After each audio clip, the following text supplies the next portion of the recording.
Hi everyone, this is Monika Bedi on JEE channel. JEE advance की 5 years की PYQ series के अंदर एटॉमिक स्ट्रक्चर आज हम डिस्कस करने वाले हैं। लेकिन अगर आपने एप्लीकेशन JEE की अब तक डाउनलोड नहीं करी है तो बेटा उसको जल्दी से डाउनलोड कर लो, क्योंकि बहुत सारा फ्री कंटेंट वहां है जिससे आपकी जो प्रिपरेशन का लेवल है वो डेफिनेटली एलिवेट हो जाएगा। ठीक है, अब हम स्टार्ट करते हैं एटॉमिक स्ट्रक्चर के 2024 के JEE एडवांस क्वेश्चन से। देखो ये क्वेश्चन क्या कह रहा है। According to Bohr model the highest kinetic energy is associated with the electron in the. अब सबसे पहले हम ये देखें कि काइनेटिक एनर्जी की प्रोपोर्शनलिटी किस पे होती है। ये होती है z² अपॉन n² पे, राइट। अब z² अपॉन n² के हिसाब से अगर मैं first orbit of hydrogen atom करूंगी तो z² energy is proportional to z² upon n², यानी कि किसके प्रोपोर्शनल है, z, the value of z for hydrogen atom is 1, तो 1² अपॉन फर्स्ट ऑर्बिट है तो 1²। ठीक है, ये हो जाएगा 1। सिमिलरली इसमें ये चीज करेंगे तो किसके प्रोपोर्शनल आएगी, ऊपर डालना है अपने को एटॉमिक नंबर हीलियम का 2² और नीचे डालना है फर्स्ट ऑर्बिट है तो 1², ये हो जाएगा 4। फिर उसके बाद सेकंड ऑर्बिट ऑफ हीलियम है तो ऊपर लिखना है 2² क्योंकि हीलियम है, और नीचे लिखना है आपका सेकंड ऑर्बिट यानी अगेन 2², ये हो जाएगा 1। और सेकंड ऑर्बिट ऑफ लिथियम क्या हो जाएगा, ऊपर लिखना है एटॉमिक नंबर 3², नीचे लिखना है कौन सा ऑर्बिट है, सेकंड 2², ये हो जाएगा 9 डिवाइडेड बाय 4। ठीक है, तो अब आप खुद सोचिए कि इसमें सबसे बड़ी वैल्यू किसकी निकल करके आ रही है, बी की। देखो ये तो 1 1 हो गए, तो ये 4 इज द मैक्सिमम वैल्यू। आपसे पूछा है हाईएस्ट काइनेटिक एनर्जी, तो अगर रिलेटिवली कंपेयर करें तो this is the highest, so B is the answer to this question. अगला सवाल जो कि JEE एडवांस 2024 में ही पूछा गया है ना, उसको हम डिस्कस करते हैं। 2024 में 2 क्वेश्चंस आए हैं इसके। Among the following the correct statements for electrons in an atom is. देखो पहला, uncertainty principle rules out the existence of definite path of electron। yes, uncertainty principle कहता है कि बोर के मॉडल का जो डेफिनेट पाथ था वैसा नहीं होता, because at the same time with absolute certainty you can't find both position as well as velocity of a microscopic particle such as electron at the same time। so when you cannot find that, you cannot judge the orbit, आप उस path को trace नहीं कर सकते, तो ये statement ठीक लग रहा है। The energy of an electron in 2s orbital of an atom is lower than the electron eight infinite far away. बेटा इलेक्ट्रॉन न्यूक्लियस से जितना जितना दूर जाता है उतनी उतनी उसकी एनर्जी ज्यादा होती है। इनफैक्ट जब तक इलेक्ट्रॉन न्यूक्लियस के कंट्रोल में होता है यानी उसके शेल का पार्ट होता है तो they are associated with their total negative energies.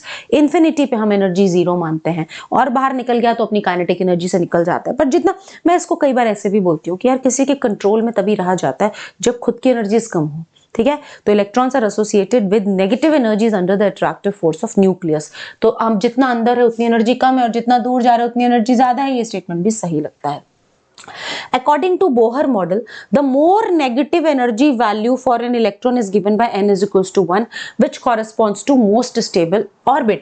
बेटा more negative energy value n is equals to 1 के साथ maximum negative energy associated होती है बेटा, है ना। n is equals to 1 के साथ मैक्सिमम नेगेटिव एनर्जी एसोसिएटेड होती है, -13.6 इलेक्ट्रॉन वोल्ट होती है for hydrogen atom in first orbit.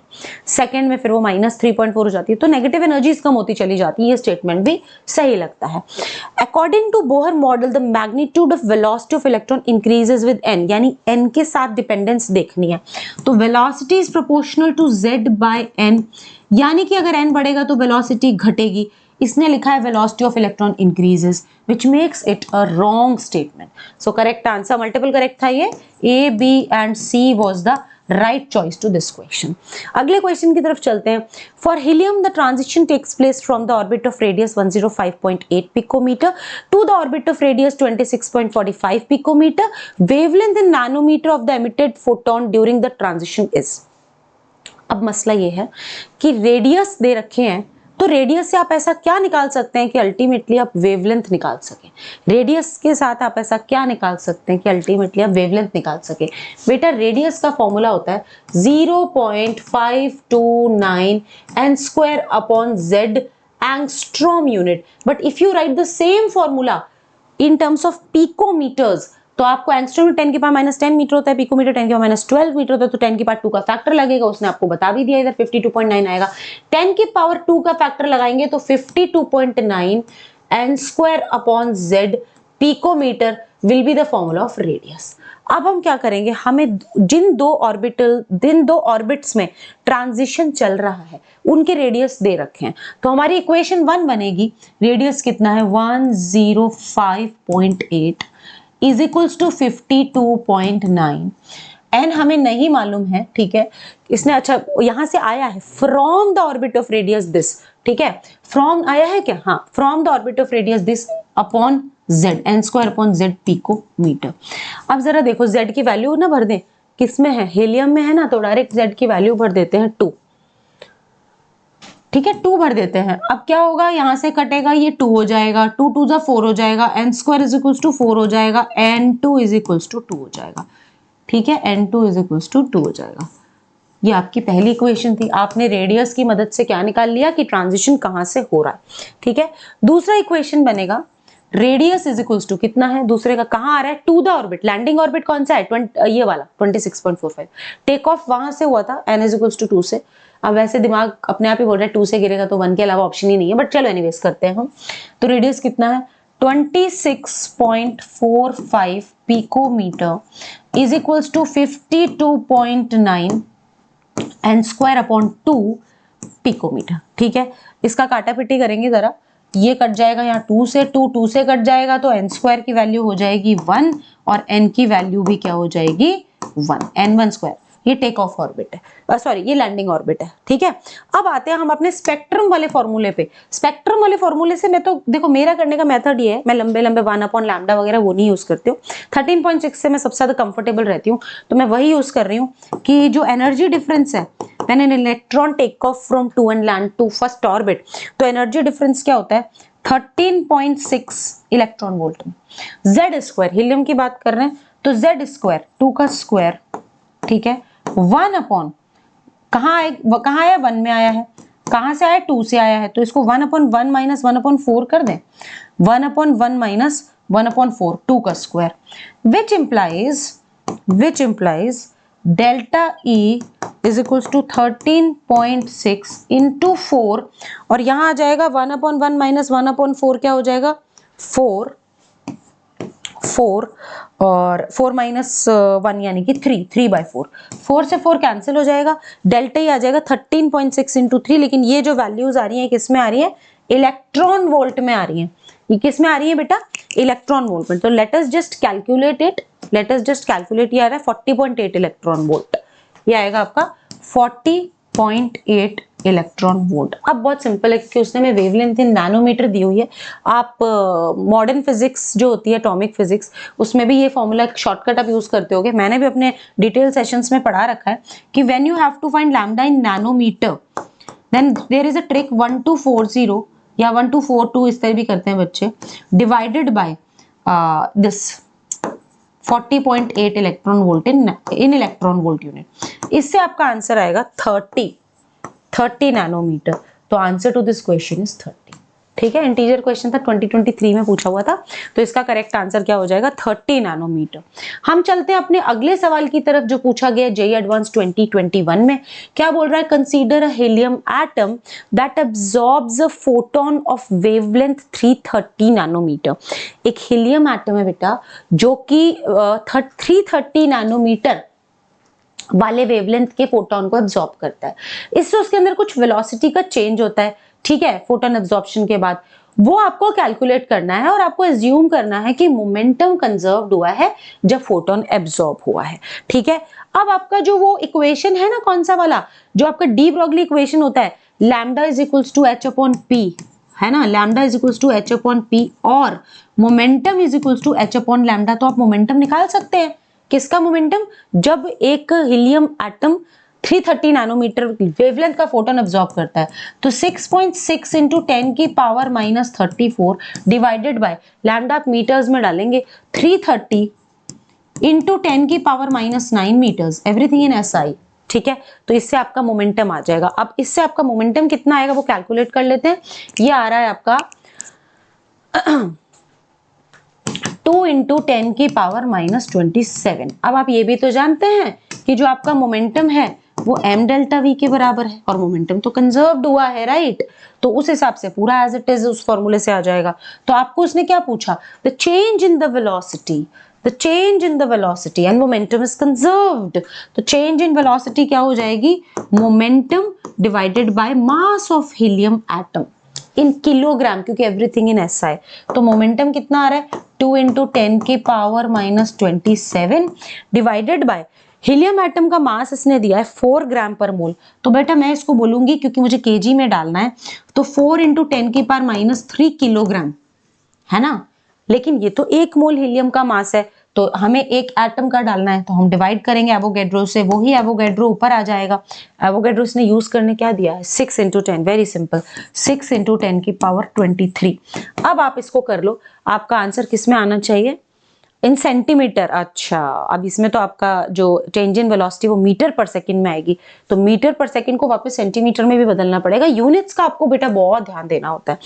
तो 10 की पावर माइनस 27, देखो 10 की पावर माइनस 3 है, ऊपर जाके हो जाएगा 10 की पावर 3, 10 की पावर 3 हो जाएगा तो ये हो जाएगा 26, 26 को 27 में से माइनस करोगे तो आ जाएगा -1 बचेगा, और ये हो जाएगा अपना 2, 1/2 यानी कि 0.5, तो 0, अरे ये भी तो है, इसको छोड़ दिया अपन ने 2 और यहाँ 3 से, ठीक है, ये 2 और ये फिर ये 2 भी घट गया, ये 3 से घट गया। इसका मतलब 3 into 10 की पावर -1 आ रहा है बेटा इसमें मीटर पर सेकंड में। 3 into 10 की पावर -1, 3 into 10 की पावर -1 मीटर पर second is equal to 30 centimeter पर सेकेंड। तो इसका आंसर क्या हो जाएगा? 30। 30 is the correct answer to this particular question. Centimeter पर सेकेंड में 30 हो जाएगा। अगले क्वेश्चन पे चलते हैं, जो कि जेईई एडवांस 2020 में पूछा गया है। सवाल कह रहा है a figure below is the plot of potential energy versus internuclear distance of hydrogen molecule in the electronic ground state. What is the value of net potential energy? What is the value of net potential energy E naught in kilojoule for D is equals to D0, है ना? At which electron repulsion and the nucleus repulsion energies are absent। मतलब वो कह रहा है distance of separation infinite है। मतलब जैसे ये एक हाइड्रोजन हो गया, उसका न्यूक्लियस और ये उसका इलेक्ट्रॉन, ये इसका न्यूक्लियस और ये इसका इलेक्ट्रॉन, ठीक है। कह रहा है इसके बीच में इसके बीच में कोई इंटरेक्शन नहीं है, ये एब्सेंट रहेंगे, डिस्टेंस ऑफ सेपरेशन इनफाइनाइट है, ठीक है। बोल रहा है ना, देखो इसका मतलब अब कौन से इंटरेक्शन आपको कंसीडर करने हैं? ओनली इलेक्ट्रॉन और न्यूक्लियस के इंटरेक्शन आपको कंसीडर करने हैं, क्योंकि डिस्टेंस ऑफ सेपरेशन ज्यादा है, इनफाइनाइट सेपरेशन है। एट इनफाइनाइट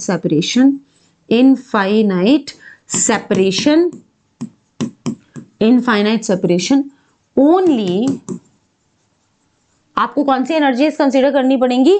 न्यूक्लियस और इलेक्ट्रॉन की, न्यूक्लियस एंड इलेक्ट्रॉन एनर्जीज जो कि एक ही एटम के अंदर है, हैज टू बी कंसीडर्ड। इन्हीं को सिर्फ कंसीडर करना है, क्योंकि इनफाइनाइट डिस्टेंस ऑफ सेपरेशन है। पूछ क्या रहा है? कह रहा है the potential energy of hydrogen atom is taken at 0 when its electron and the nucleus are infinity far apart. अब हमसे ये बोल रहा है What is the value of net potential energy E naught? अब मेरी बात को ध्यान से सुनिएगा। नेट पोटेंशियल एनर्जी हम ये जानते हैं इलेक्ट्रॉन वोल्ट से ही मैं करती हूँ जनरली। अगर आपने मुझे प्रॉब्लम्स को सॉल्व करते देखा है, मैं इलेक्ट्रॉन वोल्ट से करती हूँ। तो मैं ये जानती हूँ कि इलेक्ट्रॉन वोल्ट सिर्फ अगर आप हाइड्रोजन एटम की न्यूक्लियस और इलेक्ट्रॉन के बीच में निकालेंगे तो जो टोटल एनर्जी आती है वो कितनी आती है? -13.6 इलेक्ट्रॉन वोल्ट। तो जो पोटेंशियल एनर्जी होगी वो ट्वाइस होती है, तो -27.2 electron volt for one atom. अब तुम्हें इसको कहां तक लाना है? नेट पोटेंशियल एनर्जी इन किलोजूल पर मोल में कन्वर्ट करना है। तो काफी सारे कन्वर्जन यूनिट का खेल है पूरा, कुछ नहीं है आपस में, इनके कोई इंटरेक्शंस नहीं है। दो हाइड्रोजन एटम्स, आपको पोटेंशियल एनर्जी किलोजूल पर मोल में रिपोर्ट करनी है। Nothing very special about the question, ठीक है। कैसे करेंगे देखो जरा।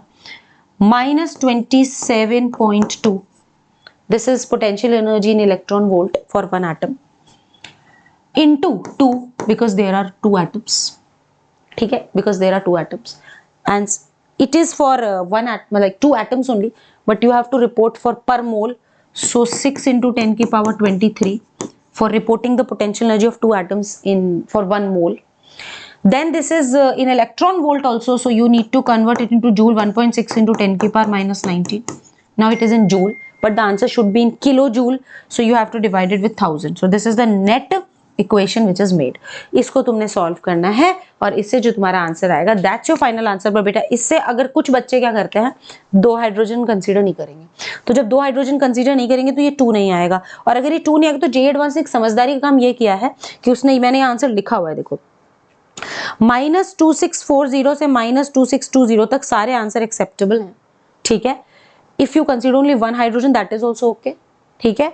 अगर आप दोनों हाइड्रोजन, मैंने दोनों हाइड्रोजन गिन लिए तो मैंने 2 से मल्टीप्लाई कर दिया, तो मेरा आंसर आ रहा है इसका -5240 किलो जूल पर मोल, ये मेरा आ रहा है। अब हो सकता है आपका कोई ले रहा है 6 × 10⁻23, कोई ले रहा है 6.02 × 10⁻23, तो इतना सारा रेंज दे दिया उसने।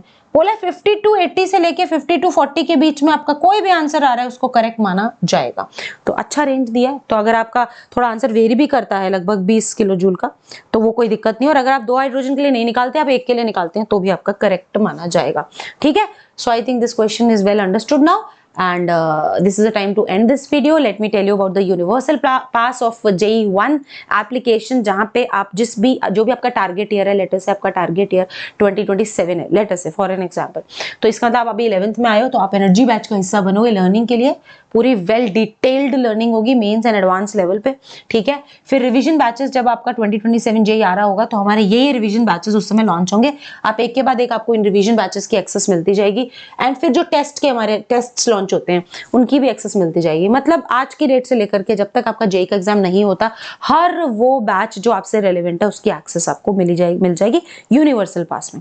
लेकिन अगर आप एक ड्रॉपर हैं या फिर 12th में पढ़ रहे हैं तो आपको इन बैचेस की एक्सेस मिलेगी, फिर रिवीजन बैचेस की एक्सेस मिलेगी, और फिर टेस्ट की प्रॉपर एक्सेस। हर वो बैच या कोर्स जो लॉन्च हुआ है आपके टारगेट ईयर से रिलेटेड, चाहे वो रिवीजन का हो, लर्निंग का हो या टेस्ट का हो, आपको उसकी एक्सेस मिलेगी। This is about a universal pass. By the way, if you are a dropper तो ये हमारा इन्फिनिटी है स्पेशली डेडिकेटेड टू ड्रॉपर्स, जहां proper live classes, proper testing on mains and advance level, and इसी के अलावा ढेर सारे DPPs, practice material with the video solution recorded by us of all the questions given to you. कहीं भी कोई doubt आया, वीडियो सॉल्यूशन खोल के दिया, इससे बेहतर कुछ नहीं हो सकता बेटा, क्योंकि एक बच्चा पढ़ता है तो उसको लर्निंग चाहिए होता है, रिविजन चाहिए होता है, टेस्टिंग चाहिए होता है और डाउट सॉल्विंग चाहिए होता है। डाउट सॉल्विंग का बहुत वंडरफुल फीचर है कि हर वो सवाल जो हम आपको दे रहे हैं, और बहुत सारे सवाल दे रहे हैं, उस हर क्वेश्चन का वीडियो सॉल्यूशन हम खुद रिकॉर्ड करके आप तक प्रोवाइड करते हैं। जहां अटके वहां वीडियो सॉल्यूशन ओपन कर लिया, फिर भी नहीं क्लियर हुआ तो हम लोग आपसे इंडिविजुअल टच में भी रहते हैं, ठीक है। So that's it, and energy for 11th JEE 2027, prodigy for 12th JEE 2026, and see you all in the next video.